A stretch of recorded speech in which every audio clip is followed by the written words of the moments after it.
అతి కొద్ది కాలంలోనే యూత్లో మంచి క్రేజ్ తెచ్చుకున్నాడు యంగ్ స్టార్ విజయ్ దేవరకొండ.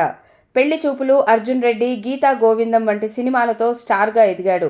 అయితే కొన్నేళ్లుగా విజయ్కి సరైన విజయాలు దక్కడం లేదు.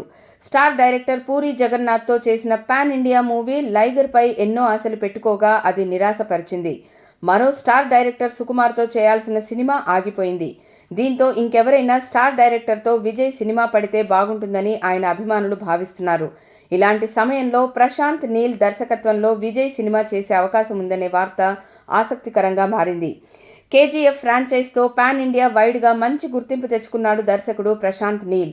దీంతో ఆయనతో సినిమాలు చేయడానికి స్టార్లు పోటీ పడుతున్నారు. ఇప్పటికే ప్రభాస్తో సలార్ చేశాడు నీల్. త్వరలోనే సలార్ 2 కూడా చేయనున్నాడు. ఆ తర్వాత జూనియర్ ఎన్టీఆర్తో ఒక సినిమా చేయాల్సి ఉంది. మరోవైపు రామ్ చరణ్ వంటి స్టార్స్ ప్రశాంత్ నీల్తో సినిమా చేయడానికి ఆసక్తి చూపుతున్నారు. ఇలాంటి సమయంలో ప్రశాంత్ నీల్ కన్ను యంగ్ స్టార్ విజయ్ దేవరకొండపై పడటం ఆసక్తికరంగా మారింది. ఇటీవల విజయ్ ఇంటికి ప్రశాంత్ నీల్ వెళ్లాడు. వీరి కాంబినేషన్లో ఓ ప్రాజెక్ట్ రానుందని, దానికి సంబంధించిన చర్చల కోసమే విజయ్ని నీల్ కలిశాడని న్యూస్ వినిపిస్తోంది. ఓ రకంగా ఇది బిగ్ సర్ప్రైజ్ అని చెప్పవచ్చు. సలార్ 2తో పాటు ఎన్టీఆర్ ప్రాజెక్టు పూర్తయ్యాక విజయ్తో నీల్ సినిమా చేస్తాడేమో చూడాలి.